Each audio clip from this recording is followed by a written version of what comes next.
Good morning, students. Welcome to fourth session of sixth chapter, that is Forms of Business Organization 2.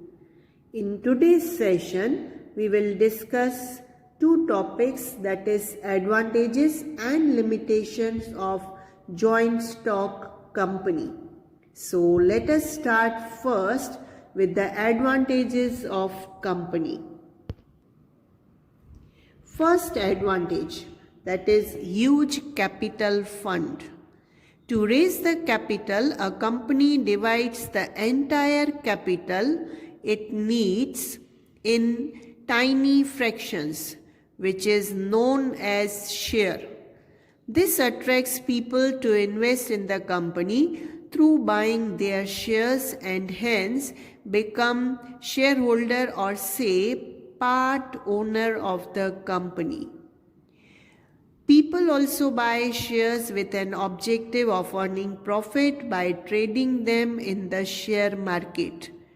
The voting right is per share, so people get attracted and invest as much as possible, which then helps the company to raise a very large capital. Second, that is easy transfer of shares. Members or say shareholders who are the owners of the company can easily buy and sell the shares through the stock exchange where the company is registered. This means that the transfer of share in the company is quite easy. Note that in case of a private company, it is not so easy to transfer the shares. Third advantage, that is limited liability of the members. The liability of the members is limited to the face value of the shares they possess. If a company goes bankrupt or is getting liquidated, or is winding up, the shareholder is at a loss of only the amount of share he holds. Fourth, that is separate identity and perpetual life. As per the law, the company has a separate identity from its members. So, the existence of a company does not get affected even in situations like death, insolvency, insanity of members, or transfer of shares by members. The company remains a perpetual entity. Next, advantages of large scale. Due to its special characteristics, a public limited company is able to raise a large capital.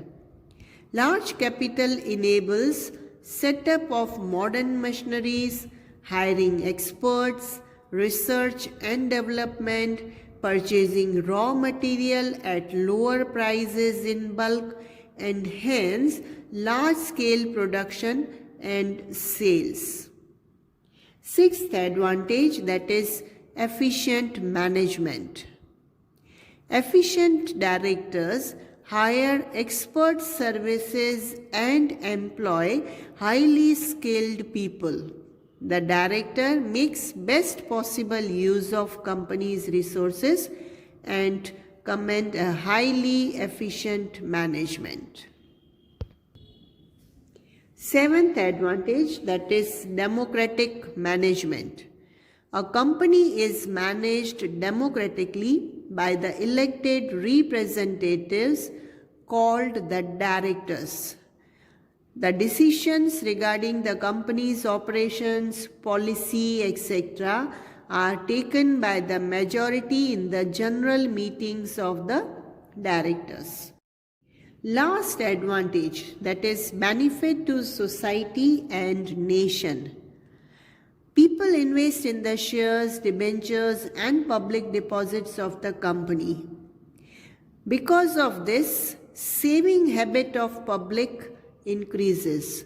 On the other hand, they receive dividend and interest on their investment as income.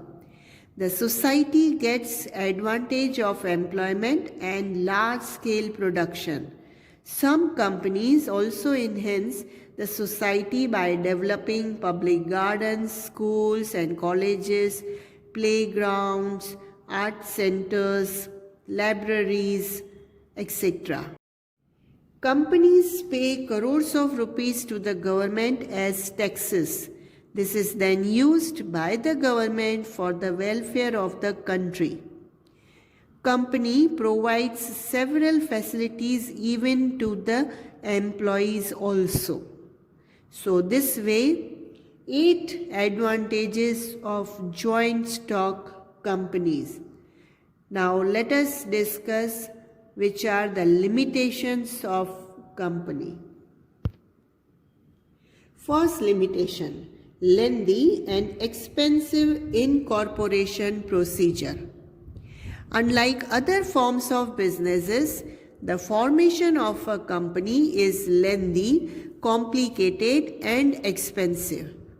A company needs to hire services of experts who help the company to prepare the documents like Memorandum of Association, Article of Association, etc.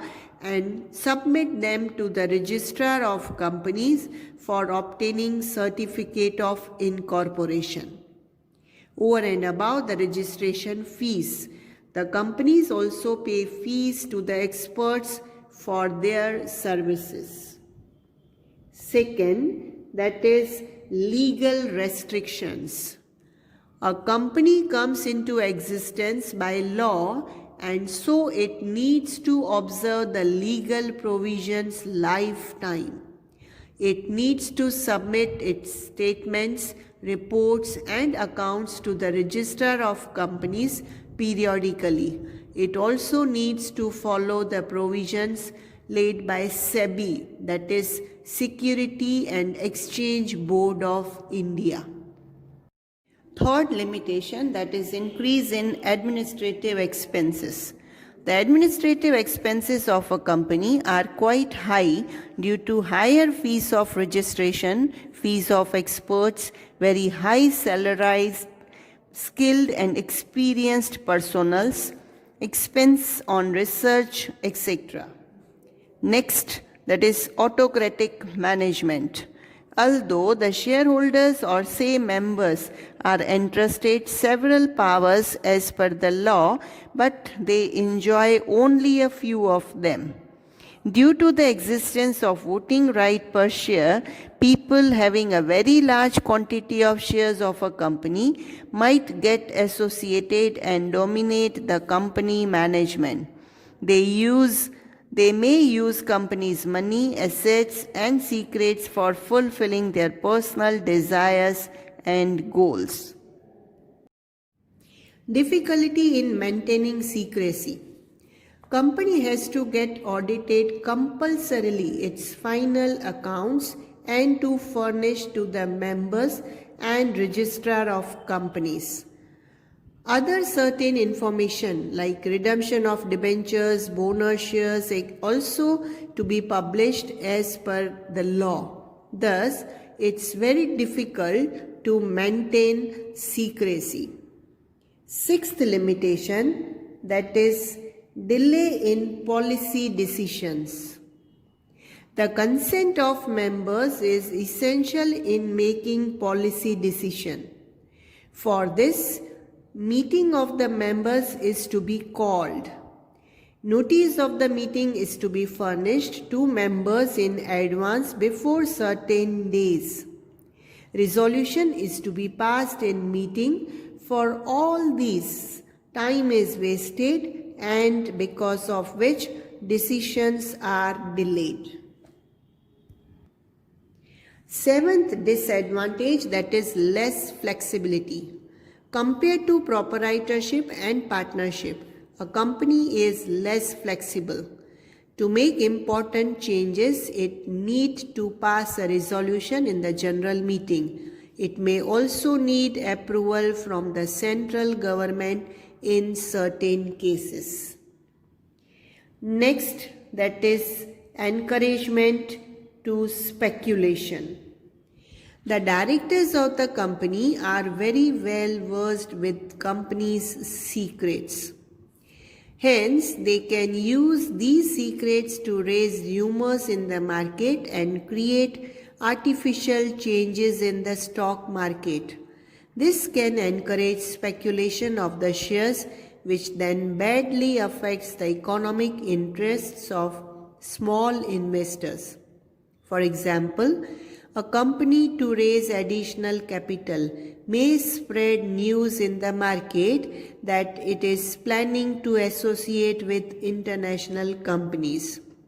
The small investors, unaware of the truth, may start buying the shares in the hope of high profit, and thus company's capital increases. Last disadvantage or limitation, that is disadvantages to the society. Large companies have huge powers to dominate the society. The decisions and behavior of the companies may result in strikes of the employees, removal of employees unless they agree to certain conditions of the employers, lockouts, monopolistic evils, etc. Owing to these things, there arise unequal distribution of income and wealth in the society. So this way, 9 limitations or disadvantages of company. This is an end of this session. See you in next session. Thank you.